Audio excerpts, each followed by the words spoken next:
This recording is going to focus on some overall feedback from your continuous assessment, which the results have just gone up for.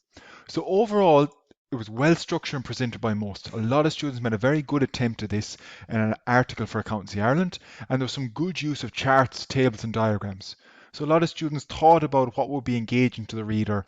They didn't just give me a loads of paragraphs of text or just loads of bullet points. They talk about, could I use a chart? So some people are very effective at using, for example, inflation charts and justifying why maybe historical cost is not as irrelevant as it once was in terms of 1960s, 1970s. People use tables in terms of discussing different alternatives or diagrams to support their evidence. Uh, some students got caught in a rut of it needs to be more than a knowledge dump. So just copying out of the notes or rephrasing or rehashing the notes or doing a quick Google search, that's not going to cut it in terms of going from AF2 and on to AF3 next year. We expect to see some critical thinking, right? The articles that were given around fair value, around historical cost, right? They need to, again, they were open-ended to allow you to show your analysis.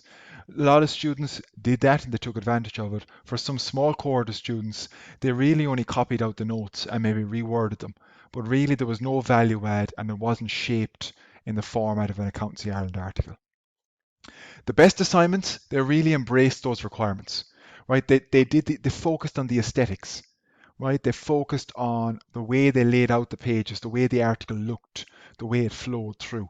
And it suited Accountancy Ireland. So you know that they went through, they looked at Accountancy Ireland magazines and they targeted that target audience. So the pieces were engaging to the reader. A lot of the best assignments had a snappy intro. They might have given you a kind of rhetorical question or opening a question saying, well, why do we have historical cost accounting? So they engage the reader. Then the body of the piece is styled, it's formatted, it has a flow to it in terms of different sections, and it brings the reader along. And then it gives the key takeaways at the end. And the best ones, they were easy to read. It wasn't just a pure dump of text. There was mixing up images, charts, diagrams, headings that kept the reader going to the next section. It kept a flow to the piece as well. Right? As well as that, what I was looking for in the assignments, clear evidence of self-directed research. So through the comments that you're making, through the references that a lot of students were using footnotes, and through your bibliography, I could see how much research you've done. Right? Some students only gave me one or two references to the bibliography. I mean, that's not enough reading for a second year assignment, particularly a narrative assignment. You need to go around and read around this and find your own resources and put your, as I said, informed stamp in it. There's no point just putting your stamp in it without having any justification to back up your points. So that's why the bibliographies are very important. And then as well, and it's a very basic thing, they did the basics well. They did the footnotes, they did the references, they formatted the piece, so the logical flow, no spelling or grammar errors, all the same color font, all the same size font, and they had a good bibliography at the end. And importantly, that bibliography was formatted through DCU standards, for example, Harvard referencing.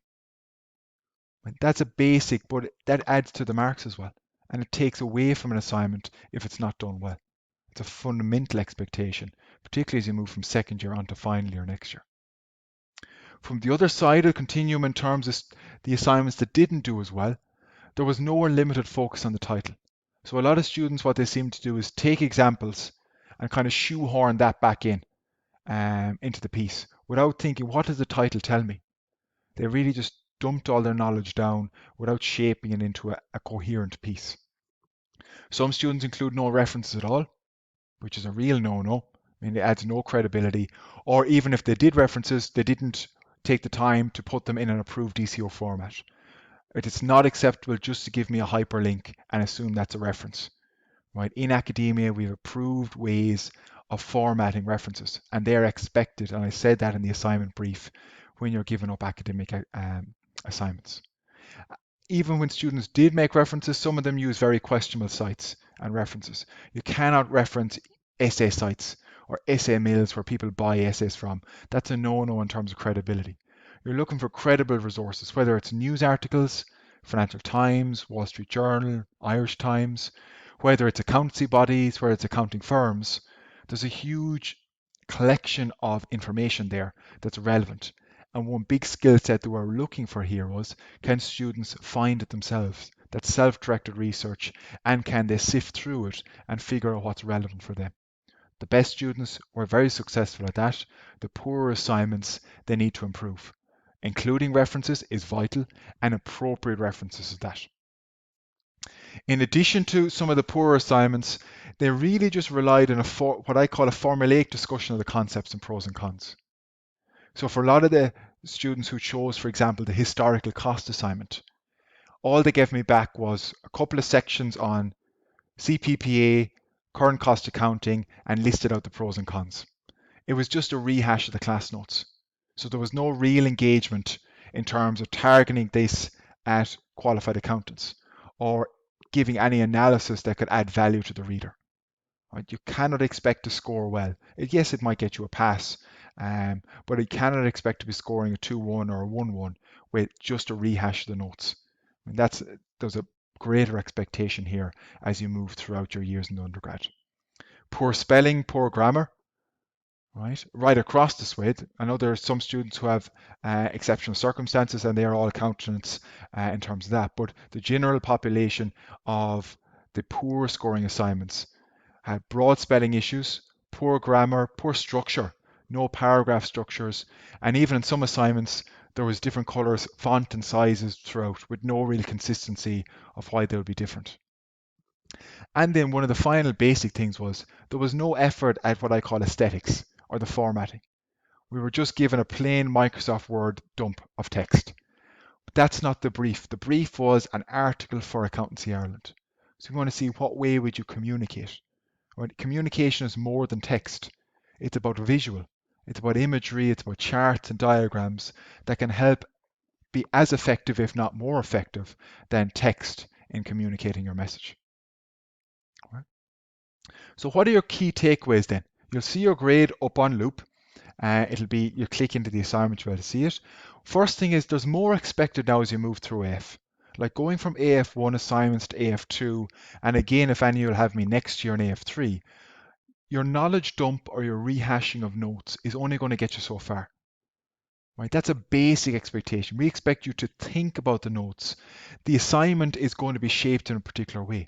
You need to read that assignment brief. Where is this assignment going to? It was going to Accountancy Ireland. Who's going to read it?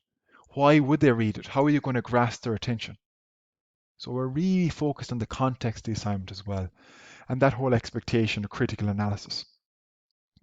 But even the basic things, there was a surprising amount of students who didn't get the references right in terms of formatting them correctly, presenting them at all, or presenting them in an appropriate way like the Harvard's referencing.